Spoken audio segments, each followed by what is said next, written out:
ارے بیٹا راجو، ہاتھ ذرا جلدی چلا۔ سامنے والے ٹیبل پر 2 چائے اور پراٹھے بھجواؤ، گاہک کب سے انتظار کر رہے ہیں۔ حسیب بھائی کی بلند مگر شائستہ آواز ڈھابے کے شور میں ابھری تو میں نے پھرتی سے توے پر پڑے کرسپی پراٹھے کو پلٹا، جس سے اٹھنے والی بھاپ میرے پسینے سے شرابور چہرے کو چھو کر گزر گئی۔ ریلوے اسٹیشن کی دوپہر کی گہما گہمی عروج پر تھی اور ہر طرف مسافروں کی چہل پہل اور کلیوں کا شور گونج رہا تھا۔ اسی شور و غل کے بیچ اسٹیشن کے اس سب سے مشہور ڈھابے پر جہاں میں کام کرتی تھی، گاہکوں کا بے پناہ رش لگا ہوا تھا اور میں مسلسل اپنے کام میں مگن تھی۔ کاؤنٹر پر کھڑے ایک سوٹڈ بوٹڈ گاہک نے اپنا بل ادا کیا اور مسکراتے ہوئے میری سب سے چھوٹی بیٹی کے سر پر پیار سے ہاتھ رکھا، جو وہیں ایک چھوٹی سی کرسی پر بیٹھی اپنے کتابوں میں گم تھی۔ گاہک نے جیب سے 500 کا ایک نیا کھڑکتا ہوا نوٹ نکالا اور میری بچی کے ہاتھ میں تھما کر وہاں سے چلا گیا۔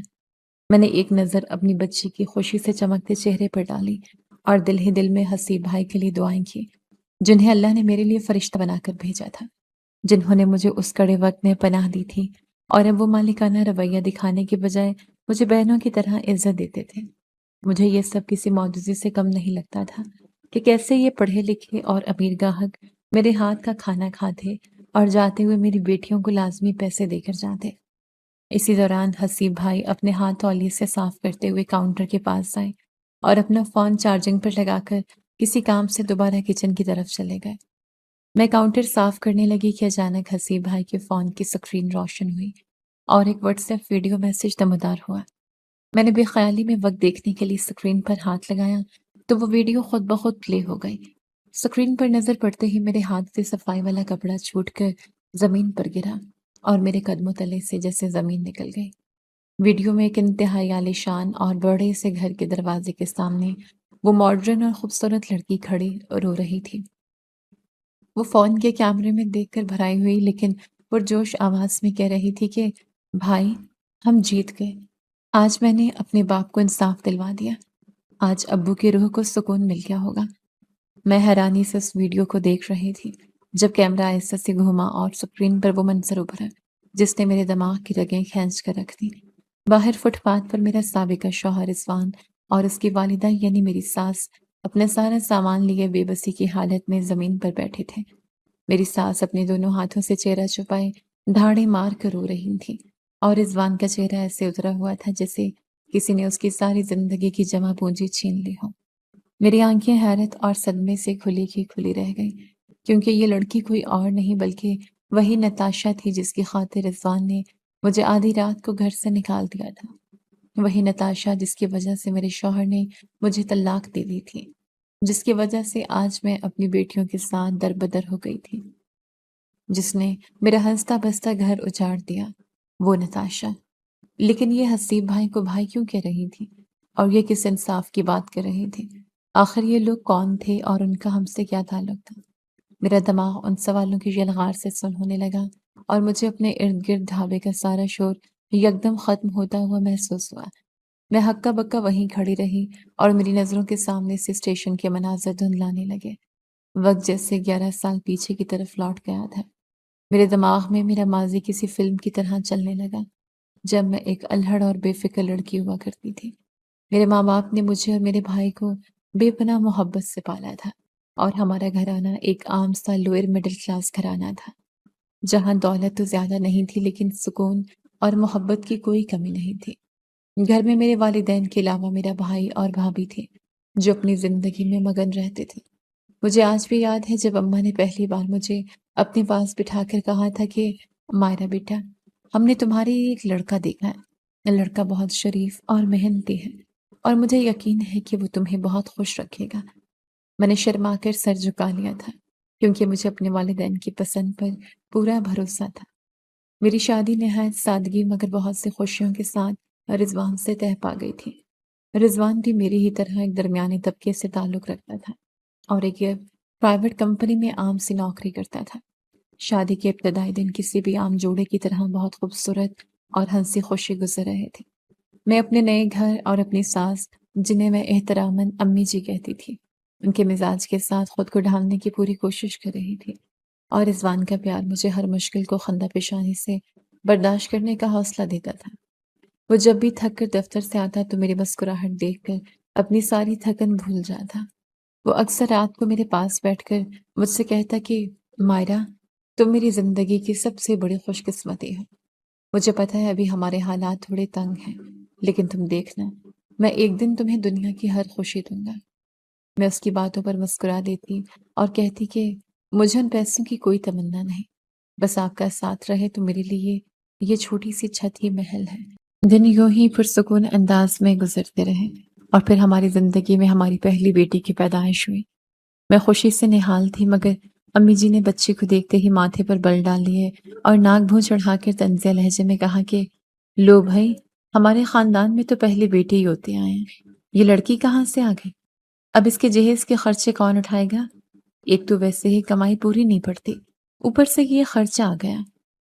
مجھے ان باتوں سے گہرا دکھ ہوا اور میری آنکھوں میں آنسو آ گئے، لیکن رضوان نے اس موقع پر مجھے تنہا نہیں چھوڑا۔ اس نے آگے بڑھ کر اپنی بیٹی کو پیار سے سینے سے لگایا اور میری طرف دیکھ کر مسکراتے ہوئے بولا کہ تم امی جی کی باتوں پر دھیان نہ دو، مجھے اپنی بیٹی سے بہت پیار ہے اور یہ ہمارے لیے رحمت کا فرشتہ بن کر آئے ہیں، اور بیٹیاں تو نصیب والوں کو ملتی ہیں، تم دیکھنا یہ ہمارے گھر کی رونق بنے گی۔ رضوان کی ان باتوں نے میرے دل پر مرہم کا کام کیا اور مجھے لگا جیسے مجھے دنیا کی ہر خوشی مل گئی ہو۔ گھر کا ماحول بظاہر ٹھیک ہی چل رہا تھا اور میں اپنی چھوٹی سی دنیا میں پوری طرح مگن تھی اور سوچتی تھی کہ زندگی ہمیشہ ایسے ہی خوبصورت رہے گی۔ زندگی اپنی ایک میٹھی سی ڈگر پر چل رہی تھی کہ اچانک میری خوشیوں کو کسی کی نظر لگ گئی۔ کچھ عرصے کے وقفے سے میرے والدین ایک ایک کر کے اچانک اس دنیا سے رخصت ہو گئے۔ میرے لیے یہ صدمہ اس قدر اچانک اور گہرا تھا کہ میں اندر سے مکمل طور پر ٹوٹ گئی۔ مکھے کا وہ آنگن جو کبھی میری ہنسی سے گونجتا تھا اب مجھے ویران لگنے لگا، کیونکہ والدین کے جانے کے بعد اب وہاں صرف میرا بھائی اور بھابھی رہ گئے تھے۔ بھائی اپنی بیوی کے زیر اثر تھا اور بھابھی کی اپنی ایک الگ دنیا تھی جس میں میرے احساسات یا میرے دکھ کے لیے کوئی جگہ نہیں تھی۔ جب میں روتی ہوئی اپنے والدین کے گھر جاتی تو مجھے وہ اپنائیت اور سکون نہیں ملتا تھا جو ماں باپ کے ہوتے ہوئے ملتا تھا۔ ایک دن میں اپنے بھائی کے پاس بیٹھی رو رہی تھی تو بھابھی نے کچن سے ہی آواز لگاتے ہوئے کہا کہ مائرہ، اب جو ہونا تھا وہ ہو گیا، ہر وقت کا رونا دھونا تو کسی کو بھی واپس نہیں لا سکتا، ہم بھی تو صبر کر کے بیٹھے ہیں نا، اور پھر تمہارا تو اپنا گھر ہے، وہاں جا کر اپنے شوہر اور بچی کو دیکھو، یہاں روز روز آ کر رونے سے کیا حاصل؟ ان کی اس بے حسی پر میرا دل مزید ٹوٹ گیا اور میں نے چپ چاپ اپنے آنسو صاف کیے اور وہاں جانا کم کر دیا۔ اس گڑھے اور تنہائی کے وقت میں رضوان ہی وہ واحد شخص تھا جس نے مجھے سہارا دیا اور مجھے اس گہرے دکھ سے آہستہ آہستہ باہر نکالا۔ میرے لیے میرا شوہر اور میرا گھر ہی میری کل کائنات بن چکا تھا، لیکن اسی دوران رضوان کے مزاج میں ایک عجیب سی تبدیلی آنا شروع ہو گئی۔ وہ دن رات محنت کرتا تھا اور اس کی باتوں میں اکثر ایک عجیب سی بے چینی اور دولت کی شدید خواہش جھلکنے لگی تھی۔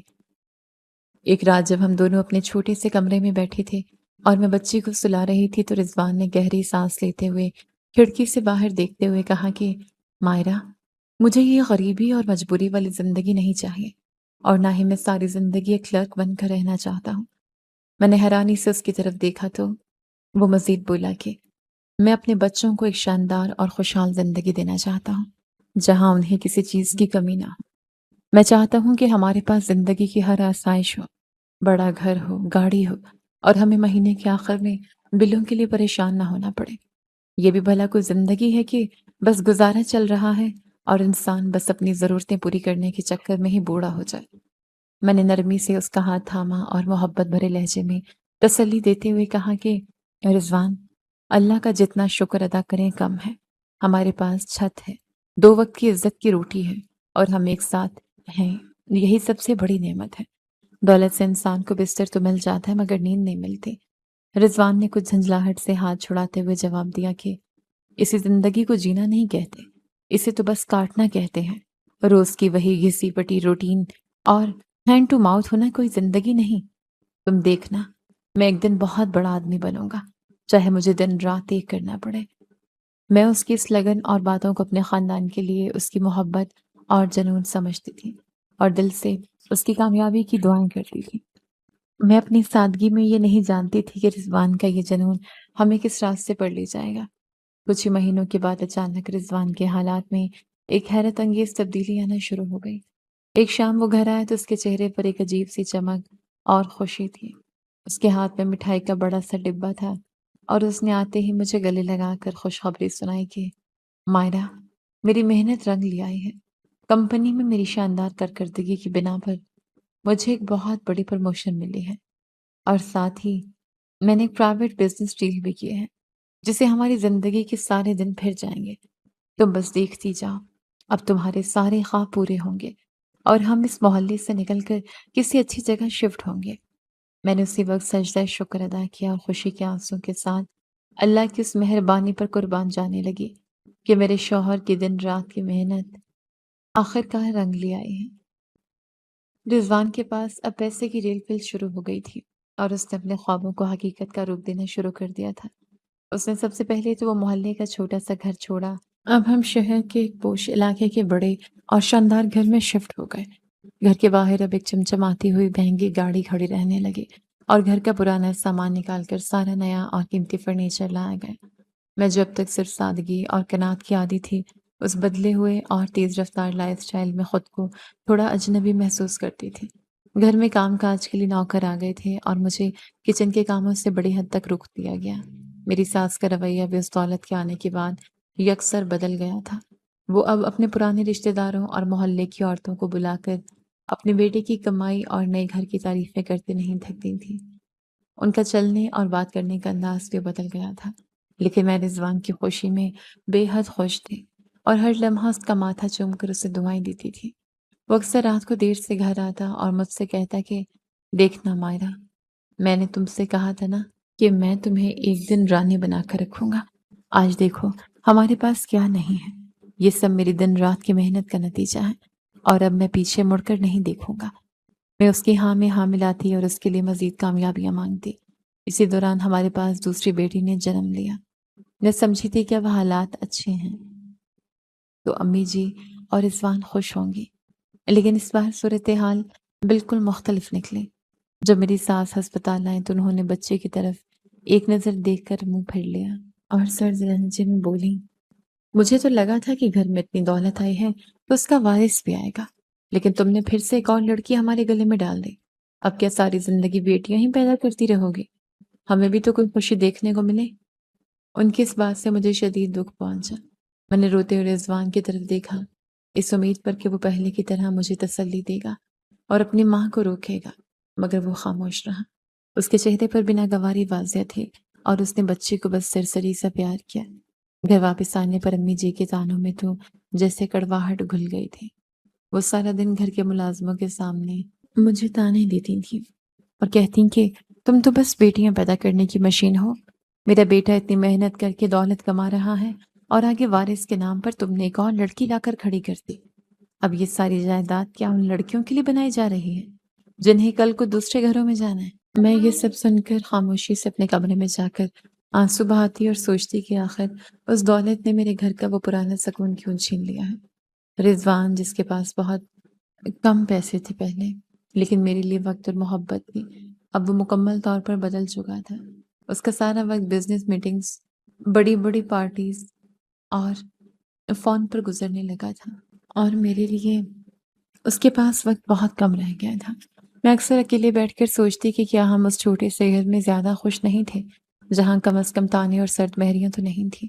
وقت کا پہیہ یوں ہی بے دردی سے گھومتا رہا اور پھر وہ وقت آ گیا جب میں تیسری بار حاملہ ہوئی۔ ان دنوں میرے دل میں ہر وقت ایک انجانا سا خوف ڈیرے ڈالے رہتا تھا۔ میں راتوں کو اٹھ اٹھ کر مصلے پر روتی اور اللہ سے گڑ گڑا کر دعائیں مانگتی تھی کہ یا اللہ، اس بار رضوان کو اس کا وارث دے دے، میرے گھر کا وہ پرانا سکون لوٹ آئے۔ لیکن اللہ کی رضا کچھ اور ہی تھی۔ جس دن میری تیسری بیٹی نے اس دنیا میں آنکھ کھولی تو ہسپتال کے اس کمرے میں ایک عجیب سی خاموشی چھائے ہوئی تھی۔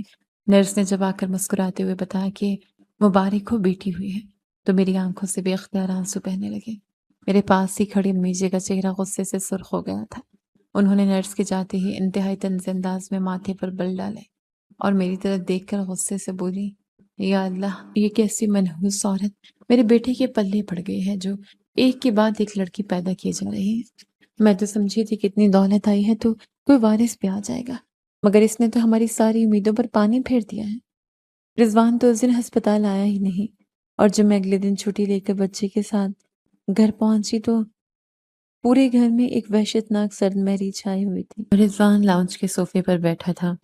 میں ڈرتے ڈرتے اس کے قریب گئی اور بچے کو اس کی طرف کیا تو اس نے ایک انتہائی سرد اور حقارت بھری نظر مجھ پر ڈالی اور اپنی جگہ سے کھڑا ہو کر تلخ لہجے میں بولا، مائرہ، تم نے تو میری زندگی عذاب کر دی ہے۔ میں دن رات ایک کر کے یہ جو اتنی بڑی جائیداد اور دولت بنا رہا ہوں تو کیا ان لڑکیوں کی فوج کے لیے بنا رہا ہوں؟ مجھے اپنی اس محنت کی کمائی کے لیے ایک بیٹا چاہیے تھا جو میرا نام اور میرا بزنس آگے لے کر چلتا، اور تم نے پھر سے ایک لڑکی میرے گلے ڈال دی ہے۔ میں نے روتے ہوئے بچے کی معصوم شکل کی طرف دیکھا اور ہچکیوں کے درمیان کہا، رضوان، خدا کا خوف کریں، یہ اللہ کی دین ہے اور بیٹیاں تو رحمت ہوتی ہیں۔ آپ اپنے ہی سگی اولاد کو ایسے کیسے کہہ سکتے ہیں؟ ذرا دیکھیں تو کتنی پیاری بچی ہے۔ رضوان نے غصے سے اپنا ہاتھ جھٹکا اور اونچی آواز میں بولا، مجھے نہیں چاہیے یہ رحمت، اور مجھے مت سکھاؤ کہ مجھے کیا کرنا ہے۔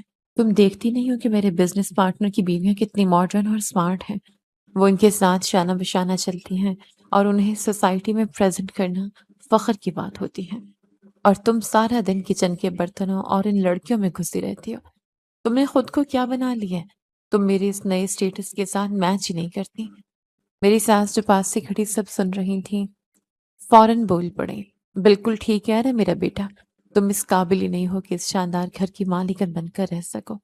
میں تو اپنے بیٹے کو کب سے سمجھا رہی ہوں کہ کسی اچھی اور خاندانی لڑکی سے دوسری شادی کر لے جو اسے ایک وارث دے سکے۔ ان کی بات سن کر میرے دل کو جیسے کسی نے مٹھی میں دبوچ لیا ہو۔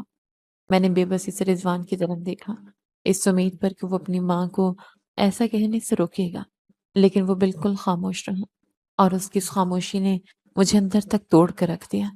اس واقعے کے بعد سے رضوان کا رویہ مجھ سے اور بھی بدتر ہو گیا تھا۔ وہ اب کئی کے دن مجھ سے سیدھے منہ بات تک نہیں کرتا تھا۔ گھر آتا تو بس امی جی سے مل کر سیدھا اپنے کمرے میں چلا جاتا اور گھنٹوں فون پر کسی سے ہنس ہنس کر باتیں کرتا رہتا۔ اس کے چہرے پر ایک ایسی چمک اور خوشی ہوتی جو میں نے سالوں پہلے تب دیکھی تھی جب ہم اس چھوٹی سی گھر میں رہتے تھے۔ ایک رات وہ کمرے میں آیا تو اس کا موڈ بہت اچھا لگ رہا تھا۔ وہ آئینے کے سامنے کھڑا اپنے کپڑے درست کر رہا تھا جب اس نے میری طرف دیکھے بغیر ایک عام سے انداز میں کہا، مائرہ، کل رات میں ایک بہت بڑے بزنس ایونٹ میں گیا تھا۔ وہاں میری ملاقات ایک لڑکی سے ہوئی ہے جس کا نام نتاشا ہے۔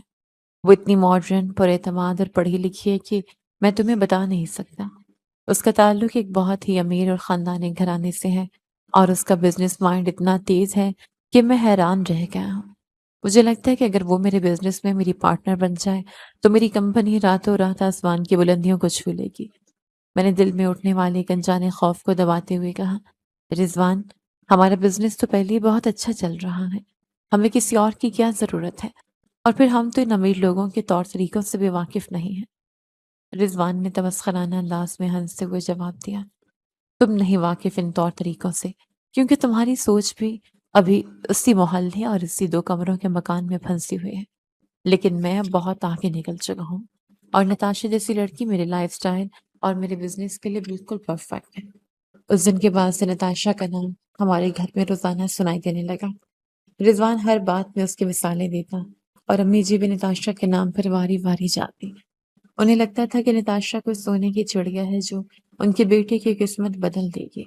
پھر ایک شام رضوان نے گھر میں ایک چھوٹی سی پارٹی رکھی اور مجھے سختی سے کہا کہ میں بچیوں کو لے کر اپنے کمرے میں ہی رہوں کیونکہ نتاشا آ رہی ہے اور وہ نہیں چاہتا کہ نتاشا کے سامنے میرا کچن والا حلیہ ہے۔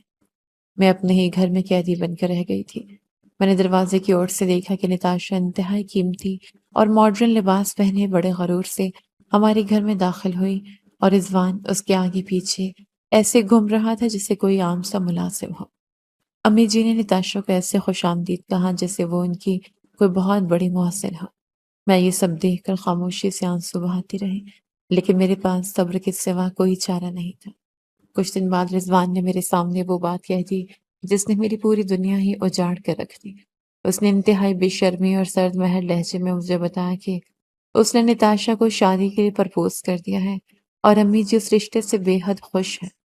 میں یہ سن کر حیرت اور صدمے سے اپنی جگہ پر کھڑی رہ گئی۔ میں نے روتے ہوئے گڑ گڑا کر کہا کہ رضوان خدا کے لیے میرے ساتھ ایسا نہ کرے۔ میں نے آپ کے ہر برے وقت میں آپ کا ساتھ دیا ہے۔ جب آپ کے پاس کچھ نہیں تھا تب بھی میں آپ کے ساتھ خوش تھی۔ آپ مجھے ان بچیوں سمیت دربدر نہ کریں۔ رضوان نے مجھے پیچھے دھکیلا اور بے حسی سے بولا، میں نے اپنا فیصلہ نہیں بدلا نتاشا، میری شادی اسی سے ہوگی۔ اور ہاں، نتاشا کی ایک شرط ہے، وہ کہتی ہے کہ وہ تبھی مجھ سے شادی کرے گی جب میں اپنی پہلی بیوی یعنی تمہیں طلاق دوں گا اور اپنا یہ سارا گھر اور بزنس اسے حق مہر میں لکھ کر دوں گا۔ میں یہ سن کر مکمل طور پر سن ہو گئی۔ مجھے اپنے کانوں پر یقین نہیں آ رہا تھا۔ میں نے پھٹی پھٹی آنکھوں سے اسے دیکھتے ہوئے پوچھا، اور آپ نے یہ شرط مان لی؟ آپ اپنی ساری محنت کی کمائی اس لڑکی کے نام کر رہے ہیں جسے آپ چند مہینوں سے جانتے ہیں؟ رضوان نے غرور سے ہنستے ہوئے کہا، تم بے وقوف ہو مائرہ، نتاشا بہت امیر لڑکی ہے، وہ یہ سب صرف میری محبت آزمانے کے لیے کر رہی ہے۔ میں اگر یہ گھر اور تھوڑا سا بزنس اس کے نام کر بھی دوں گا تو کوئی فرق نہیں پڑے گا، کیونکہ کل کو اس کی ساری دولت اور جائیداد بھی تو میری ہی ہو جائے گی۔ یہ تو بزنس کا ایک طریقہ ہے جسے تم جیسی عورتیں نہیں سمجھ سکتی۔ میں اس کی سوچ اور لالچ پر دنگ رہ گئی تھی۔ وہ بیٹوں کی چاہ اور مزید دولت کے لالچ میں اندھا ہو چکا تھا کہ اسے نتاشا کی کوئی چال نظر نہیں آ رہی تھی۔ وہ صرف اس کے حسن اور اس کے نام نہاد دولت کے سحر میں بری طرح گرفتار ہو چکا تھا۔ وہ رات میری زندگی کی سب سے کٹھن اور بے رحم رات تھی۔ رضوان نے نتاشا کی شرائط کے مطابق اپنی ساری جائیداد، اپنا یہ عالی شان گھر اور اپنا سارا اثاثہ نتاشا کے نام ٹرانسفر کر دیا تھا۔ وہ اس خوش فہمی میں جی رہا تھا کہ وہ نتاشا کے سامنے اپنی دولت مندی اور سخاوت کا روپ جما رہا ہے، اور اس کے بعد نتاشا کی ساری دولت بھی اس کے قدموں میں ہوگی۔ میں سارا دن سہمے ہوئے دل کے ساتھ اپنے کمرے میں بیٹھی رہی اور میری تینوں بیٹیاں میرے ارد گرد کھیل رہی تھیں۔ رات کے وقت جب گھر میں مکمل سناٹا چھا چکا تھا تو میرے کمرے کا دروازہ زور سے کھلا اور رضوان اندر داخل ہوا۔ اس کے ہاتھ میں کچھ کاغذات تھے اور اس کے چہرے پر کوئی پچھتاوے یا دکھ نہیں تھا، بلکہ ایک عجیب سی سرد مہری اور بے حسی تھی۔ اس نے وہ کاغذات میری طرف بڑھاتے ہوئے ایک انتہائی کاٹدار اور پتھریلے لہجے میں کہا، یہ لو مائرہ، یہ تمہارے طلاق کے کاغذات ہیں۔ میں نے نتاشا کی شرط پوری کر دی ہے اور اب میں اس کے ساتھ ایک نئی اور شاندار زندگی شروع کرنے جا رہا ہوں۔ ہم کل اس گھر میں شفٹ ہو جائیں گے، اس لیے تم ابھی اسی وقت اپنے ان بچوں کو لو اور میرے گھر سے نکل جاؤ۔ میری آنکھوں کے سامنے اندھیرا چھانے لگا اور میں نے لرزتے ہوئے ہاتھوں سے وہ کاغذات پکڑے۔ میری زبان گنگ ہو چکی تھی اور میں پھٹی پھٹی آنکھوں سے رضوان کو دیکھ رہی تھی۔ رضوان، آپ کیا کہہ رہے ہیں؟ آدھی رات کا وقت ہے، میں ان چھوٹی چھوٹی بچوں کو لے کر کہاں جاؤں گی؟ میرے تو ماں باپ بھی اس دنیا میں نہیں ہیں، آپ مجھے کس کے سہارے چھوڑ رہے ہیں؟ رضوان نے منہ پھیرتے ہوئے بے دردی سے جواب دیا، یہ میرا مسئلہ نہیں ہے کہ تم کہاں جاؤ گی اور کیا کرو گی۔ یہ گھر اب نتاشا کا ہے اور وہ نہیں چاہتے کہ تم ایک لمحہ بھی اس کی چھت کے نیچے رہو، اس لیے اپنا سامان اٹھاؤ اور یہاں سے چلی جاؤ۔ اسی وقت امی جی بھی کمرے میں آ گئیں اور انہوں نے رضوان کی بات سن کر خوشی سے کہا، بہت اچھا کیا میری بیٹی نے، میں تو کب سے اس دن کا انتظار کر رہی تھی کہ ہم اس روز روز کے رونے دھونے سے آزاد ہوں۔ اب آئے گی میرے گھر میں اصل بہو جو میرے لیے پوتا لائے گی۔ تم جلدی کرو اور اپنا سامان اٹھاؤ۔ میں نے ان دونوں کی بے حسی اور رویے کے آگے مزید بولنا مناسب نہ سمجھا۔ میری عزت نفس مجھے مزید وہاں کھڑے رہنے کی اجازت نہیں دے رہی تھی۔ میں نے روتے ہوئے اپنی بچیوں کو نیند سے جگایا اور اپنا چند جوڑوں کا بیگ کندھے پر لٹکا کر اس گھر سے باہر نکل آئی جس کی دیواریں میں نے اپنی محبت اور دعاؤں سے کھڑی کی تھیں۔ سردیوں کی وہ یخبستہ رات تھی۔ میں اپنی تینوں بیٹیوں کی انگلی پکڑے پیدل ہی اپنے بھائی کے گھر کی طرف چل پڑی۔ راستے میں کئی بار میرے قدم لڑکھڑائے اور میری بچیاں سردی سے کانپ رہی تھیں، لیکن میرا دل اس سردی سے بھی زیادہ جم چکا تھا۔ گھنٹوں کی مسافت کے بعد جب میں اپنے بھائی کے گھر پہنچی تو بڑی مشکل سے لرزتے ہاتھوں سے دروازہ کھٹکھٹایا۔ کچھ دیر بعد میرے بھائی نے نیند بھرے انداز میں دروازہ کھولا۔ مجھے اس حالت میں اور بچیوں کے ساتھ دیکھ کر وہ حیران رہ گیا۔ مائرہ، تم اس وقت اور اس حالت میں؟ کیا ہوا ہے؟ سب خیریت تو ہے؟ بھائی، میں تباہ ہو گئی ہوں، سب کچھ ختم ہو گیا بھائی۔ میں نے پھوٹ پھوٹ کر روتے ہوئے اسے ساری بات بتائی تو اس کے چہرے کا رنگ اڑ گیا۔ اس سے پہلے کہ وہ کچھ کہتا پیچھے سے میری بھابھی آ گئی۔ وہ مجھے اور میری بچیوں کو دیکھتے ہی ماتھے پر بل ڈال کر غصے سے بولی، یہ آدھی رات کو پوری فوج لے کر کیوں آ گئی ہمارے گھر؟ یہ کوئی یتیم خانہ ہے کیا جو جب دل کیا منہ اٹھا کر آ گئی؟ بھابھی، مجھے طلاق ہو گئی ہے۔ میں نے روتے ہوئے بتایا تو بھابھی نے غصے سے میری طرف دیکھا۔ اس نے میری بھائی کی طرف مڑ کر انتہائی سخت لہجے میں کہا، دیکھو، میں تمہیں صاف بتا رہی ہوں کہ میں اس عورت اور اس کی 3 بیٹیوں کا بوجھ نہیں اٹھا سکتی۔ ہمارا اپنا گزارا اتنی مشکل سے ہوتا ہے، اوپر سے یہ 4 لوگ اور آ گئے ہیں۔ میرے بچے اس گھر میں رہیں گے یا یہ رہیں گے؟ اگر تم نے اسے یہاں رکھا تو میں ابھی اسی وقت اپنے میکے جا رہی ہوں۔ میرے بھائی نے مجبوری اور بے بسی سے میری طرف دیکھا اور رک رک کر بولا، مائرہ، دیکھو میں خود بہت مجبور ہوں۔ میرے حالات تم جانتی ہو، اور تمہاری بھابھی بھی ٹھیک کہہ رہی ہے کہ ہم کیسے اتنے لوگوں کا خرچہ اٹھائیں۔ میں نے اس کی بات مکمل ہونے سے پہلے اپنے آنسو صاف کیے اور ایک گہری سانس لے کر بولی، بھائی، آپ پریشان نہ ہوں، مجھے آپ کی مجبوری کا اندازہ ہے۔ میں اپنا اور اپنی بچیوں کا انتظام خود کر لوں گی۔ آپ کو ہماری وجہ سے اپنا گھر خراب کرنے کی ضرورت نہیں ہے۔ یہ کہہ کر میں نے دوبارہ اپنی بچیوں کا ہاتھ پکڑا اور اس دروازے سے بھی ہمیشہ کے لیے مڑ گئی جہاں میرے بچپن کی ساری یادیں دفن تھیں۔ میں بے منزل سڑکوں پر چلتی رہی، یہاں تک کہ میں ریلوے اسٹیشن کے پلیٹ فارم پر آ کر بیٹھ گئی۔ بچیاں بھوک اور سردی سے رو رہی تھیں اور میرے پاس انہیں دینے کے لیے کچھ نہیں تھا۔ میرے آنسو مسلسل بہہ رہے تھے اور میں بار بار آسمان کی طرف دیکھ کر سوچ رہی تھی کہ آخر میری وفاؤں کا مجھے یہ صلہ کیوں ملا۔ اسی پلیٹ فارم کے ایک بینچ پر بیٹھے بیٹھے رات گزر گئی اور صبح کی روشنی پھیلنے لگی، لیکن میری زندگی میں اندھیرا چھا چکا تھا۔ اسٹیشن پر مسافروں کی چہل پہل شروع ہو چکی تھی۔ کوئی اپنے پیاروں سے ملنے آ رہا تھا تو کوئی انہیں چھوڑ کر جا رہا تھا، لیکن میرا اس دنیا میں کوئی نہیں تھا جس کے پاس میں جا سکتی۔ میری بیٹیاں بھوک اور سردی سے نڈھال ہو کر میری گود میں سو چکی تھیں۔ میں بے بسی کی تصویر بنی ان کے معصوم چہروں کو دیکھ رہی تھی اور سوچ رہی تھی کہ کیا واقعی میں اتنی بری تھی کہ مجھے یہ دن دیکھنا پڑا۔ میرے پاس تو اتنے پیسے بھی نہیں تھے کہ میں ان کے لیے ناشتے کا بندوبست کر سکتی۔ تبھی ایک نرم اور شائستہ آواز میرے کانوں میں پڑی، باجی، آپ یہاں اس وقت اکیلی بیٹھی ہیں، کیا آپ کو کہیں جانا ہے؟ میں نے گھبرا کر سر اٹھایا تو سامنے ایک انتہائی شریف النفس سا نوجوان کھڑا تھا۔ اس کی آنکھوں میں ایک عجیب سا ہمدردی تھی۔ میں نے جلدی سے اپنے آنسو صاف کیے اور ڈرتے ڈرتے کہا، نہیں بھائی، مجھے کہیں نہیں جانا، میرا کوئی ٹھکانہ نہیں ہے، بس رات کو گھر سے نکلی تھی اور یہاں آ کر بیٹھ گئی۔ اس نے میری بچیوں کی طرف دیکھا جو بھوک سے بے حال تھی۔ اس نے نرمی سے کہا، باجی میرا نام حسیب ہے اور یہ سامنے میرا ڈھابا ہے۔ میں صبح سویرے اسٹیشن پر کام کے لیے آتا ہوں۔ آپ کو دیکھ کر لگا جیسے آپ کسی بڑی پریشانی میں ہیں۔ اگر آپ برا نہ منائیں تو بچوں کو لے کر ڈھابے پر آ جائیں، وہاں کچھ کھا پی لیں۔ میں پہلے تو ہچکچائی کہ ایک اجنبی کے ساتھ کیسے جاؤں، لیکن بچیوں کی حالت دیکھ کر مجھے اس کے پیچھے جانا پڑا۔ اس نے ہمیں اندر بٹھایا اور گرم گرم چائے اور پراٹھے لا کر دیے۔ جب بچیوں نے پیٹ بھر کر کھانا کھایا اور ان کے چہروں پر کچھ رونق آئی تو حسیب بھائی نے مجھ سے پوچھا، باجی، اگر آپ مناسب سمجھیں تو مجھے بتائیں کہ آپ کے ساتھ کیا مسئلہ ہے، شاید میں کچھ مدد کر سکوں، آخر میں بھی آپ کے بھائیوں جیسا ہوں۔ میں نے روتے ہوئے اسے اپنی اور رضوان کی ساری کہانی سنا دی۔ اس نے گہری سانس لی اور انتہائی ادب سے بولا، باجی، دنیا بہت ظالم ہے، لیکن آپ ان بچیوں کے لیے ہمت نہ ہاریں۔ اگر آپ کو برا نہ لگے تو میں آپ کو ایک کام دینا چاہتا ہوں۔ میرا یہ ڈھابا ہے، یہاں گاہکوں کا بہت رش ہوتا ہے اور مجھے اکیلے سے سنبھالا نہیں جاتا۔ اگر آپ یہاں میرے ساتھ کام سنبھال لیں تو آپ کی باعزت روزی روٹی بھی چلتی رہے گی اور میں آپ کو ایک بہن کی طرح عزت دوں گا۔ آپ کا جب تک دل چاہے یہاں کام کریں۔ میں نے اللہ کا شکر ادا کیا جس نے اس مشکل وقت میں حسیب بھائی کو ایک فرشتہ بنا کر بھیج دیا تھا۔ میں نے فوراً حامی بھر لی اور اسی دن سے ڈھابے پر کام شروع کر دیا۔ وقت گزرتا گیا اور ڈھابے کا کام بہت تیزی سے چلنے لگا۔ وہاں پڑھے لکھے اور شاندار گاہک آتے جو میری بیٹیوں کو دیکھ کر بہت خوش ہوتے اور جاتے ہوئے انہیں لازماً 500 کا نیا نوٹ دے کر جاتے۔ میں حیران ہوتی اور حسیب بھائی سے کہتی، حسیب بھائی، یہ لوگ کتنے اچھے ہیں جو میری بیٹیوں سے اتنا پیار کرتے ہیں۔ شاید رضوان نے کبھی اپنی زندگی میں کوئی نیکی کی ہوگی جس کا صلہ میری بچیوں کو آج اس مشکل وقت میں مل رہا ہے۔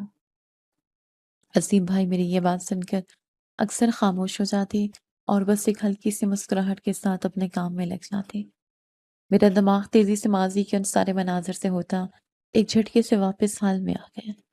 میں ڈھابے کے کاؤنٹر کے پاس اسی طرح ہکا بکا کھڑی تھی۔ میرے ہاتھ کانپ رہے تھے اور آنکھوں سے مسلسل آنسو بہہ رہے تھے۔ فون کی سکرین پر ابھی بھی وہ ویڈیو رکی ہوئی تھی جس میں نتاشا کی مسکراہٹ اور رضوان کی بربادی کا منظر صاف دکھائی دے رہا تھا۔ میرا دل اتنی زور سے دھڑک رہا تھا کہ مجھے اپنے ہی دھڑکنوں کی آواز سنائی دے رہی تھی۔ اچانک کچن کا پردہ ہٹا اور حسیب بھائی اپنے ہاتھ صاف کرتے ہوئے باہر نکلے۔ انہوں نے جیسے ہی میری یہ حالت دیکھی تو گھبرا کر تیزی سے میرے پاس آئے اور پریشانی سے بولے، مائرہ بہن، کیا ہوا؟ آپ رو کیوں رہی ہیں؟ میں نے تڑپ کر ان کی طرف دیکھا۔ میرے اندر جیسے سوالوں کا ایک طوفان مچل رہا تھا۔ میں نے وہ فون جس پر ویڈیو رکی ہوئی تھی سیدھا ان کے چہرے کے سامنے کیا اور چیختی ہوئی آواز میں بولی، حسیب بھائی، یہ کیا ہے؟ یہ سب کیا ہو رہا ہے؟ یہ نتاشا آپ کو بھائی کیوں کہہ رہی ہے اور یہ کس انصاف کی بات کر رہی ہے؟ آپ لوگ کون ہیں اور ہم سے کیا چاہتے ہیں؟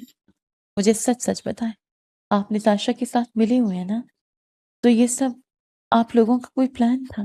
اور میرا گھر اجاڑنے کے بعد مجھے یہاں پر کام دینے کا کیا مقصد تھا؟ میری آواز اتنی بلند تھی کہ ڈھابے پر بیٹھے چند گاہک بھی مڑ کر دیکھنے لگے، لیکن مجھے اس وقت کسی کو کوئی پرواہ نہیں تھی۔ حسیب بھائی نے فون کی اسکرین کی طرف دیکھا تو ان کے چہرے کا رنگ یکدم بدل گیا۔ انہوں نے گہری سانس لی اور ان کی آنکھوں میں بھی آنسو تیرنے لگے۔ انہوں نے فون میرے ہاتھ سے لیا اور اسے کاؤنٹر پر رکھتے ہوئے انتہائی نرم اور بھرائی ہوئی آواز میں بولے، میں جانتا تھا کہ ایک نہ ایک دن آپ کو یہ سب بتانا پڑے گا۔ آپ یہاں اندر کرسی پر بیٹھیں اور میری بات تحمل سے سنیں۔ میں دھب سے کرسی پر گر گئی۔ میری ٹانگوں میں مزید کھڑے رہنے کی سکت نہیں تھی۔ حسیب بھائی نے میرے سامنے والی کرسی کھینچی اور بیٹھ کر نظریں جھکاتے ہوئے بولنا شروع کیا، بہن، آپ کا سابقہ شوہر رضوان، جس کی کامیابی کو آپ اس کی محنت سمجھتے ہیں اور جو لوگوں کے لیے ایک مثال بنا پھرتا ہے کہ اس نے بڑی محنت سے سب کچھ بنا ہے، دراصل اس کی حقیقت وہ نہیں ہے جو نظر آتی ہے۔ وہ ایک بہت بڑا دھوکے باز اور ظالم انسان ہے۔ میں نے حیرت سے آنکھیں پھاڑ کر ان کی طرف دیکھا اور لرزی آواز سے پوچھا، آپ کیا کہہ رہے ہیں حسیب بھائی؟ رضوان نے محنت نہیں کی تو یہ سب کیسے بنایا؟ آپ کا اس سے کیا تعلق ہے؟ حسیب بھائی نے آنسو صاف کیے اور انتہائی دکھ بھرے لہجے میں بتانے لگے، آج سے 10 سال پہلے کی بات ہے مائرہ بہن، جب رضوان ایک عام سا کلرک تھا اور وہ جس کمپنی میں کام کرتا تھا وہاں میرا ایماندار اور شریف باپ اس کا سینئر مینیجر تھا۔ میرے باپ نے ساری زندگی حلال کی کمائی کھائی اور ایک پائی کبھی کبھی غبن نہیں کیا، لیکن رضوان کو امیر ہونے کا بہت جنون تھا۔ اس نے راتوں رات امیر بننے کے لیے کمپنی میں ایک بہت بڑا مالی فراڈ کیا۔ اس نے اتنی شاطرانہ چال چلی کہ کمپنی کے سارے جعلی کاغذات اور اکاؤنٹس میرے بوڑھے باپ کے نام سے بنا دیے۔ جب آڈٹ ہوا اور فراڈ پکڑا گیا تو رضوان نے سارا الزام بڑی ہوشیاری سے میرے باپ کے سر ڈال دیا۔ کمپنی والوں نے پولیس بلا لی اور میرے بے گناہ باپ کو جیل ہو گئی۔ یہ سنتے ہی میرے منہ سے ایک ہلکی سی چیخ نکل گئی۔ مجھے یاد آ گیا کہ ایک بار رضوان نے مجھے کسی پروموشن اور بزنس ڈیل کا بتایا تھا، تو کیا وہ کوئی محنت نہیں بلکہ ایک فراڈ تھا؟ حسیب بھائی مسلسل بولتے جا رہے تھے اور ان کے ہر لفظ سے ان کا سالوں کا درد جھلک رہا تھا۔ جب میرے باپ کو جیل ہوئی تو رضوان ہمارے پاس ایک ہمدرد اور مسیحا بن کر آیا۔ ہم اس وقت چھوٹے تھے اور نتاشا تو بالکل بھی نیا سمجھتی۔ اس نے میری ماں سے رو رو کر کہا کہ وہ وکیل کا سارا خرچہ اٹھائے گا اور میرے باپ کو ضمانت پر باہر نکالے گا۔ ہم اس کی باتوں میں آ گئے اور اسے اپنا خیر خواہ سمجھ بیٹھے۔ اس نے ہمیں وکیل کروا کے دیا اور ضمانت کے کاغذات کا بہانہ بنا کر میری ان پڑھ ماں سے دھوکے سے کچھ پیپرز پر انگوٹھے لگوا لیے۔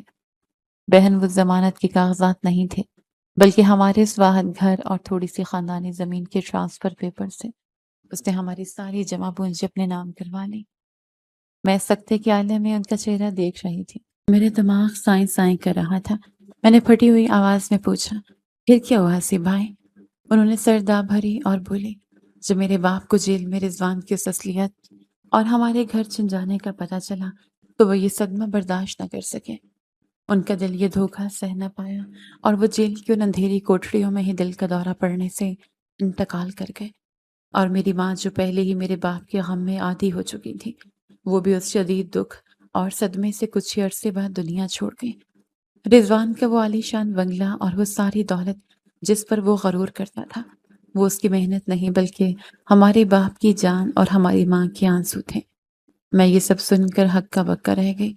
میرا پورا وجود کانپنے لگا۔ مجھے ایسا لگا جیسے میرے قدموں کے نیچے سے کوئی زمین کھینچ رہا ہو۔ جس شوہر پر میں فخر کرتی تھی، جس کے لیے میں دن رات اللہ سے دعائیں مانگتی تھی اور جس کی کامیابیوں پر میں نے سجدے کیے تھے، وہ ایک فراڈیا نکلا۔ اس نے ایک ہنستے بستے خاندان کو برباد کر کے اپنے محلات کھڑے کیے تھے۔ مجھے اپنے آپ پر غصہ آ رہا تھا کہ میں کتنی اندھی تھی جو اس کی حقیقت کو نہیں پہچان سکی۔ وہ دولت جو وہ ہر روز گھر لاتا تھا وہ کسی یتیم اور بے سہارا کا حق تھا۔ میرے آنسوں کی جھڑی لگ گئی اور میں نے دونوں ہاتھوں سے اپنا سر پکڑ لیا۔ یا اللہ، یہ کیسا سچ ہے؟ رضوان اتنا ظالم اور گرا ہوا انسان ہو سکتا ہے؟ یہ میں نے تو کبھی خواب میں بھی نہیں سوچا تھا۔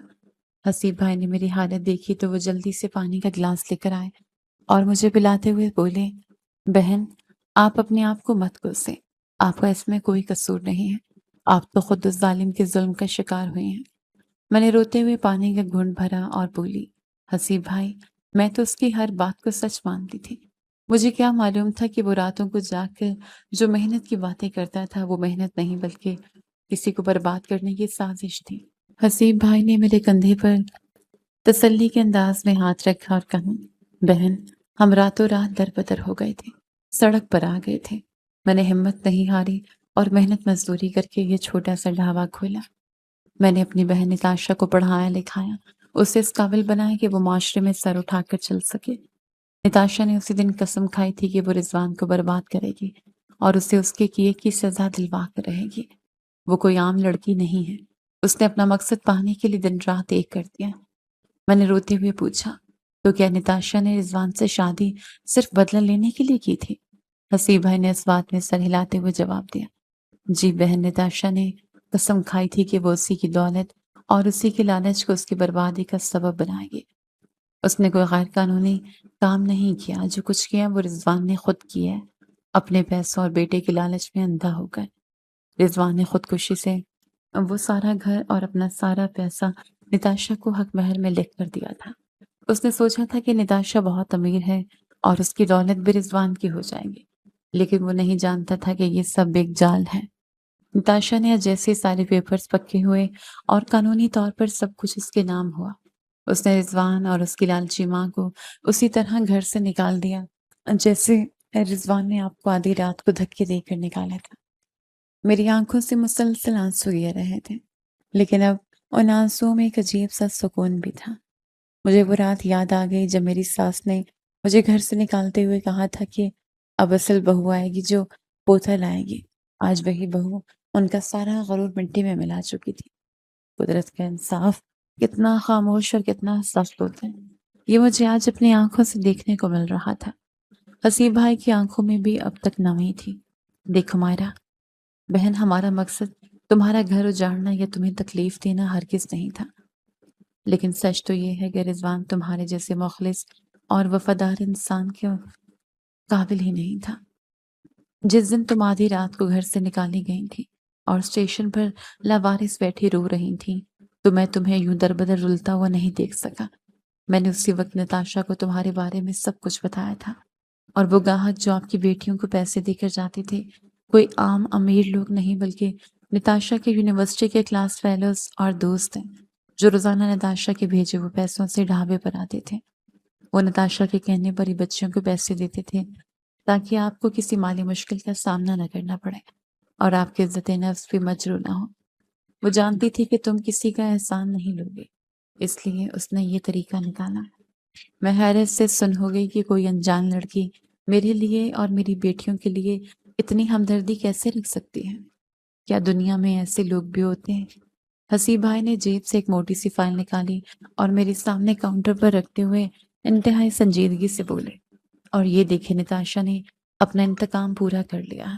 اس نے اپنے باپ کا حصہ اور وہ پرانا مکان رکھ کر رضوان کی باقی ساری جائیداد آج قانونی طور پر آپ کی تینوں بیٹیوں کے نام کر دی ہے۔ وہ پیپرز جو نتاشا نے رضوان سے سائن کروائے تھے وہ دراصل ان بچیوں کے نام پر تھے۔ اب آپ کو ساری زندگی اس ڈھابے پر دھکے کھانے کی اور محنت مزدوری کرنے کی کوئی ضرورت نہیں ہے۔ آپ کا اور آپ کی بیٹیوں کا چھینا ہوا حق آپ کو مل گیا ہے، آپ جب چاہیں اس گھر میں واپس جا سکتے ہیں۔ میں نے ان کاغذات کی طرف دیکھا تو مجھے لگا جیسے ان میں سے مجھے رضوان کے غرور اور اس کے ظلم کی بو آ رہی ہے۔ میرے اندر کی خوددار اور غیرت مند عورت جاگ اٹھی۔ میں زاروں قطار رونے لگی اور میں نے وہ فائل حسیب بھائی کی طرف واپس دھکیلتے ہوئے انتہائی مضبوط اور اٹل لہجے میں کہا، حسیب بھائی، میں مانتی ہوں کہ نتاشا نے بہت اعلیٰ ظرفی کا مظاہرہ کیا ہے اور بیٹیوں کو ان کا حق لوٹا کر ایک بہت بڑی نیکی کی ہے، لیکن میں اپنی بیٹیوں کو اس فراڈی اور ظالم باپ کی کمائی کا ایک پیسہ بھی نہیں دوں گی۔ وہ پیسہ آپ کا حق ہے، کیونکہ اس کی بنیاد آپ کے بے گناہ والد کی جان پر اور آپ کی ماں کے آنسوں پر رکھی گئی ہے۔ میں اپنی بیٹیوں کو اس منحوس اور دھوکے کی دولت کے سائے سے بھی دور رکھوں گی، جس دولت نے مجھ سے میرا سکون چھینا۔ میں اسے اپنے بچوں کے قریب بھی نہیں آنے دوں گی۔ میں ایک ماں ہوں اور میں خود محنت کروں گی، دن رات ایک کروں گی، لیکن انہیں صرف اور صرف حلال کی روٹی کھلاؤں گی۔ مجھے یہ حرام کی کمائی اور یہ غصب کیے ہوئے محلات نہیں چاہیے۔ یہ سب آپ اور نتاشا اپنے پاس رکھیں۔ یہ آپ دونوں کا ہی حق ہے۔ حسیب بھائی نے حیرت سے مجھے دیکھا اور بہت اصرار کیا کہ میں یہ فیصلہ جذباتی ہو کر نہ کروں۔ انہوں نے بار بار کہا کہ یہ بیٹیوں کا مستقبل ہے، لیکن میں نے اپنا فیصلہ نہیں بدلا۔ میری بچیوں کے لیے میری محنت کی سوکھی روٹی اس بے ایمان باپ کے پیسوں سے 1000 درجے بہتر تھی۔ اس واقعے کے چند دنوں کے بعد مجھے حسیب بھائی ان سے پتہ چلا کہ رضوان اور امی جی کے ساتھ کیا ہوا۔ سچ کہتے ہیں کہ مکافات عمل بہت سخت ہوتا ہے، اور جب قدرت کی لاٹھی حرکت میں آتی ہے تو وہ بے آواز ہوتی ہے۔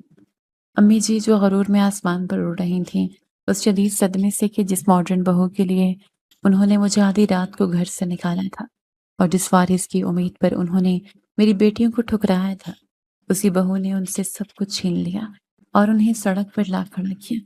وہ یہ دکھ برداشت نہ کر سکیں اور فالج کا شکار ہو کر چارپائی پر پڑ گئیں۔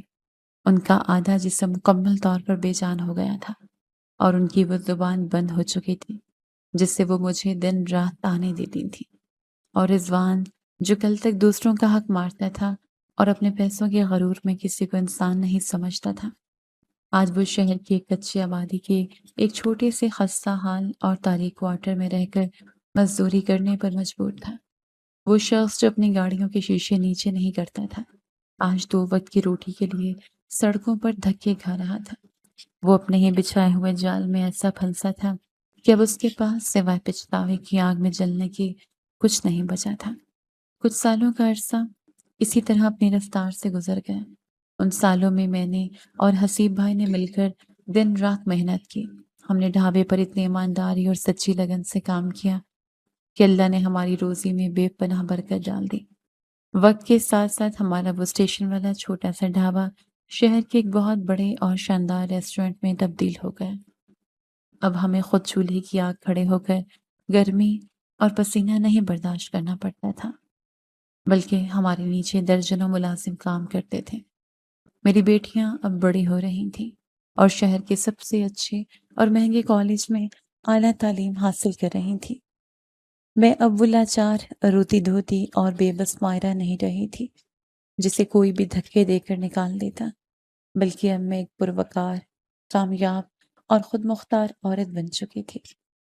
حسیب بھائی آج بھی مجھے اپنی بڑی بہنوں کی طرح عزت دیتے تھے اور ہم ایک خاندان کی طرح رہتے تھے۔ میری بیٹیوں کے چہروں پر جو سکون اور خوشی تھی وہ مجھے دنیا کی ہر دولت سے زیادہ عزیز تھی۔ ایک دوپہر کا وقت تھا، میں اپنے ریسٹورنٹ کے شیشے والے کیبن میں مالک کی کرسی پر بیٹھی کچھ حساب کتاب دیکھ رہی تھی، اور میری بیٹیاں بھی کالج سے آ کر میرے پاس بیٹھی ہنس رہی تھیں۔ اچانک میری نظر ریسٹورنٹ کے باہر سڑک پر پڑی، جہاں ایک خستہ حال شخص میلے اور پھٹے پرانے کپڑوں میں کھڑا تھا۔ اس کے چہرے پر اتنی دھول اور تھکاوٹ تھی کہ وہ اپنی اصل عمر سے بھی 10 سال بڑا اور بوڑھا لگ رہا تھا۔ وہ شاید مزدوری ڈھونڈتے ہوئے ادھر آ نکلا تھا۔ اس نے باہر سے شیشے کے اندر دیکھا اور اس کی نظر سیدھی مجھ پر پڑی۔ میں نے غور سے دیکھا تو میرے قدموں تلے زمین کھسک گئی۔ وہ کوئی اور نہیں بلکہ رضوان تھا۔ میری بیٹیوں کی ہنسی کی آواز سن کر اس نے ان کی طرف دیکھا تو اس کی آنکھوں میں بے اختیار آنسو آ گئے۔ وہ دیوانہ وہاں ریسٹورنٹ کا دروازہ کھول کر اندر داخل ہوا اور سیدھا میرے کیبن کی طرف آیا۔ گارڈز نے اسے روکنے کی کوشش کی، لیکن میں نے ہاتھ کے اشارے سے انہیں منع کر دیا۔ رضوان اندر آیا اور روتا ہوا سیدھا میرے قدموں میں گر پڑا۔ اس نے اپنے میلے ہاتھوں سے میرے قدم چھوتے ہوئے ہچکیوں کے درمیان کہا، مجھے معاف کر دو مائرہ، مجھے اللہ کے واسطے معاف کر دو۔ میری ماں فالج سے بستر پر پڑی ہے، علاج کے پیسے نہیں ہیں اور میرا سب کچھ لٹ گیا ہے، میں برباد ہو گیا ہوں۔ میں لالچ میں اندھا ہو گیا تھا۔ مجھے ایک موقع دے دو، مجھے پناہ دے دو، میں تمہارے پاؤں پڑتا ہوں۔ اب مجھ میں مزدوری کرنے کی بھی ہمت نہیں رہی۔ وہ روتے ہوئے میری بیٹیوں کی طرف بڑھا اور انہیں پیار کرنے کی کوشش کرتے ہوئے بولا، میری بیٹیوں مجھے معاف کر دو۔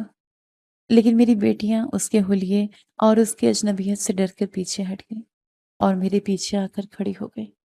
میں نے اپنی جگہ سے کھڑے ہو کر اس شخص کو دیکھا جس نے مجھے در بدر کیا تھا۔ آج میری آنکھوں میں اس کے لیے ذرا سی بھی نرمی یا محبت نہیں تھی۔ میرا دل اس کے لیے بالکل پتھر ہو چکا تھا۔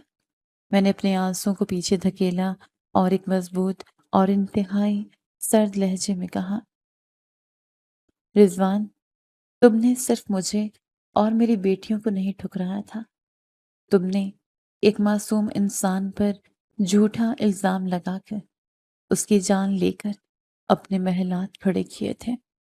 تم نے اپنے لالچ میں ہر رشتہ، ہر احساس اور ہر اصول بیچ دیا تھا۔ تمہارے ساتھ جو ہوا وہ کوئی دھوکہ نہیں بلکہ اللہ کا سچا انصاف ہوا ہے جس سے تم بھاگ نہیں سکتے۔ تم وارث مانگتے تھے نا، تو آج تمہارے پاس کیا بچا ہے؟ تم خود دیکھ لو۔ اب میرا اور میری بیٹیوں کا تم سے کوئی رشتہ نہیں ہے۔ جو شخص اپنے سگے بچوں کو اس وقت نہ ہو سکا جب انہیں اس کی سب سے زیادہ ضرورت تھی، وہ اب اس حال میں آ کر کیا وفا کرے گا؟ تم یہاں سے چلے جاؤ۔ میں نے ریسٹورنٹ کے سیکیورٹی گارڈز کو اشارہ کیا۔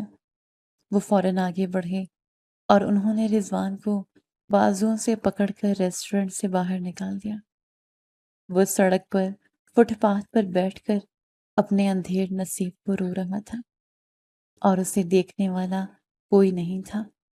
میں نے گہری سانس لی اور پیچھے مڑ کر اپنی بیٹیوں کو دیکھا۔